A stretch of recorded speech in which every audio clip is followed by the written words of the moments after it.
నీతిపరులు. పూర్వం శ్రీరంగపట్నంలో ముత్యాలశెట్టి అనే రత్నవర్తకుడు ఉండేవాడు. ఆయన గొప్ప ధనికుడు. సముద్ర వ్యాపారం కూడా చేసేవాడు. ఒకనాడు ముత్యాలశెట్టి వద్దకు రామచంద్రుడు అనే ఆంధ్రదేశపు ధనికుడు వచ్చాడు. ముత్యాలశెట్టి వద్ద ఉండే మేలి రత్నాలన్నీ చూశాడు. వాటిలో ఒక రత్నం రామచంద్రుడికి బాగా నచ్చింది. దాని వెల ఎంత అని అడిగితే ముత్యాలశెట్టి 4,000 వరహాలని చెప్పాడు. రామచంద్రుడి వద్ద 3,000 వరహాలే ఉన్నాయి.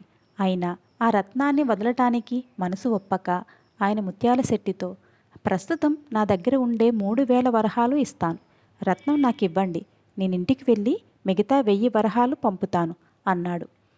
రామచంద్రుడు నిజాయితీ గలవాడు అన్న సంగతి కనిపెట్టిన ముత్యాలశెట్టి, అలాగే మీ ఇష్టప్రకారమే చెయ్యండి. మీరివ్వవలసిన మొత్తం మీ పేర ఖాతా పుస్తకంలో గుర్తుగా పద్దు చేసి ఉంచుతాను అని అన్నాడు. రామచంద్రుడు పరమానందంతో రత్నాన్ని తీసుకుని స్వదేశానికి తిరిగి వచ్చాడు. వచ్చిన కొద్ది రోజులకే ఆయనకు జబ్బు చేసి మంచాన్న పడ్డాడు. ఆ వ్యాధి వైద్యానికి లొంగకపోవడం చేత ఆయన 1 నెల మంచాన్న తీసుకుని చనిపోయాడు. చనిపోయేటప్పుడు ఆయన తన కొడుకైన పద్మనాభుణ్ణి పిలిచి, తాను శ్రీరంగపట్నంలో ముత్యాలశెట్టి వద్ద కొన్న రత్నం సంగతి చెప్పి దాని తాలూకు బాకీ తీరుస్తానని అతని చేత ప్రమాణం చేయించుకున్నాడు. రామచంద్రుడు బతికున్నన్నాళ్ళు తనకున్నదంతా ఖర్చు చేసి భోగాలతో జీవితం వెళ్ళబుచ్చినవాడు కావడం చేత ఆయన అనంతరం దమ్మిడీ కూడా మిగలలేదు. అందువల్ల పద్మనాభుడు ఎంత ప్రయత్నించినా తండ్రి చెప్పిన ముత్యాలశెట్టి బాకీ తీర్చలేకపోయాడు. వాడు చివరకు తన తండ్రి కొన్న రత్నాన్ని అమ్మి అయినా బాకీ చెల్లపెడదామనుకున్నాడు. కానీ అంత ఖరీదు గల రత్నాన్ని కొనే తాహత గల వాళ్ళెవరూ చుట్టుపక్కల పద్మనాభుడికి కనిపించలేదు. చివరకు పద్మనాభుడు ఆ రత్నాన్ని పట్టుకుని నేరుగా శ్రీరంగపట్నానికే బయలుదేరాడు. ఆ పట్నంలో ఆ రత్నం అమ్ముడైతే సరే, లేని పక్షంలో దాని ముత్యాలశెట్టికి తిరిగి ఇచ్చేసి ఆయన ఇచ్చినంత సొమ్ము పుచ్చుకుందామని అతడి ఉద్దేశం. కానీ దురదృష్టవశాత్తు పద్మనాభుడు శ్రీరంగపట్నం చేరే సమయానికి ఆ నగరాన్ని శత్రురాజులు ముట్టడించి కొల్లగొడుతున్నారు.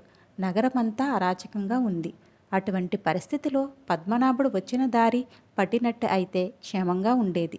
కానీ వాడి కార్యదీక్ష కొద్దీ నగరమంతా తిరిగి ముత్యాలశెట్టి ఇల్లు కనుక్కోవడానికి ఉపక్రమించాడు. ఈ విధంగా వాడు శత్రు సైనికులు వాతపడ్డాడు. వాళ్ళు పద్మనాభుణ్ణి పట్టుకుని వాడి వద్ద ఉండే ఖరీదైన రత్నం కాజేసి చావచెదగొట్టి వదిలిపెట్టేశారు. శ్రీరంగపట్నం మీద శత్రువులు వచ్చి పడిన సమయంలో ముత్యాలశెట్టి కొడుకు ఇంటి నుంచి మైసూరుకు పారిపోయాడు. శత్రు సైనికులు ముత్యాలశెట్టి దగ్గరున్నదంతా ఊడ్చి పట్టుకుపోయారు. ముత్యాలశెట్టి విచారంతో మంచాన్న పట్టి మనోవ్యాధితోనే ప్రాణాలు వదిలాడు. మైసూరు చేరిన ముత్యాలశెట్టి కొడుకు తన తండ్రి పేరు చెప్పుకుని అక్కడక్కడ అప్పులు చేసి చివరకు అప్పు కూడా పుట్టక తిండికి మాడి చనిపోయాడు. ముత్యాలశెట్టి వంశానికి ఆయన మనవడు గోవిందశెట్టి మిగిలాడు. వాడు చాలా బుద్ధిమంతుడు. వాడికి తాతగారి ఆస్తి సంక్రమించకపోయినా తండ్రి చేసిన అప్పులు సంక్రమించాయి. వాడు కష్టపడి చదువుకుని పెద్ద వర్తకుల వద్ద గుమస్తాగా ఉంటూ తన తాహతకు తగినట్టు చిన్న చిన్న క్రయ విక్రయాలు చేస్తూ తన సంపాదనలోనే సాధ్యమైనంత మిగిల్చుకుని తండ్రి చేసిన అప్పులు ఒక్కొక్కటి తీరుస్తూ రాసాగాడు. అక్కడ పద్మనాభుడు కూడా అట్టే కాలం బతకలేదు. ముత్యాలశెట్టి బాకీ తీరుస్తానని తండ్రి వద్ద ప్రమాణం చేశాడు. రత్నాన్ని పోగొట్టుకోవడమే కాక తీవ్రంగా దెబ్బలు తిన్నాడు.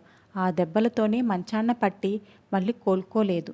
అతను చనిపోయే సమయంలో తన కొడుకైన చంద్రశేఖరుణ్ణి పిలిచి, నాయనా, శ్రీరంగపట్నంలో ఉండే ముత్యాలశెట్టికి మీ తాత 1,000 వరహాలు బాకీ పడ్డాడు. ఆ బాకీ తీర్చడానికి నేను ప్రయత్నం చేసి నష్టపోయాను. ఆ బాకీ ఇప్పటికి 3,000 వరహాలు అవుతుంది.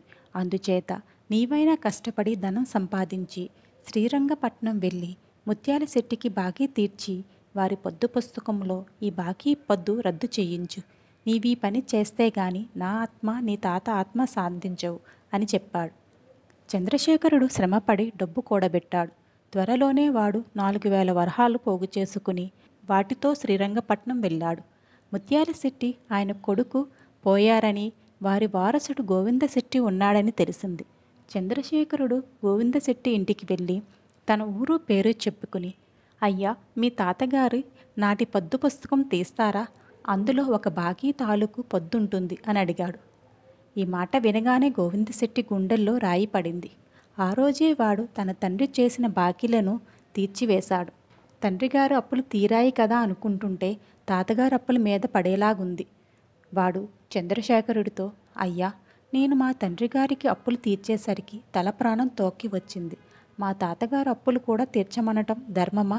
వాటికి నేను బాధ్యుణ్ణి కాను. వాటికి ఏనాడో కాలదోషం పట్టి ఉంటుంది. క్షమించండి అన్నాడు. చంద్రశేఖరుడు చిరునవ్వు నవ్వి, మీ తాతగారు మాకేమీ బాకీ లేరు.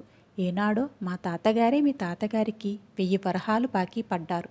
మాట నమ్మకం మీద మీ తాతగారు అప్పు పెట్టారు. పరువైన వాడి మాటలకు కాలదోషం ఏముంటుంది గనుక మా తాతగారు బాకీ వడ్డీతో సహా తీర్చడానికి సొమ్ము తెచ్చాను. దయచేసి పొద్దు పుస్తకం వెతకండి అన్నాడు. గోవిందశెట్టి చంద్రశేఖరుడి నీతి పరవత్వానికి ఆశ్చర్యపడ్డాడు. అతను పాత కట్టలన్నీ వెతకగా ఒక పుస్తకంలో రామచంద్రుడి పేర 1000 వరహాల ఖర్చు పద్దు ఉన్నది. గోవిందశెట్టి చంద్రశేఖరుడితో, ఈ బాకీ సంగతి మీరు చెప్పేదాకా నాకు తెలియదు. నేను దీన్ని రొక్కంగా పుచ్చుకోను. మీ వంటి నీతిపరులు ఎక్కడా నాకు దొరకరు. మీరు తెచ్చిన 4000 వరహాలతో మనిద్దరము సమిష్టి వ్యాపారం చేద్దాం. మీకు అభ్యంతరం లేకపోతేనే చెప్పండి అన్నాడు. చంద్రశేఖరుడు సరేనన్నాడు. ఇద్దరూ కలిసి వ్యాపారం చేసి త్వరలోనే సంపన్నులై ఎంతో స్నేహంగా ఉంటూ జీవితాలు వెళ్ళబుచ్చారు.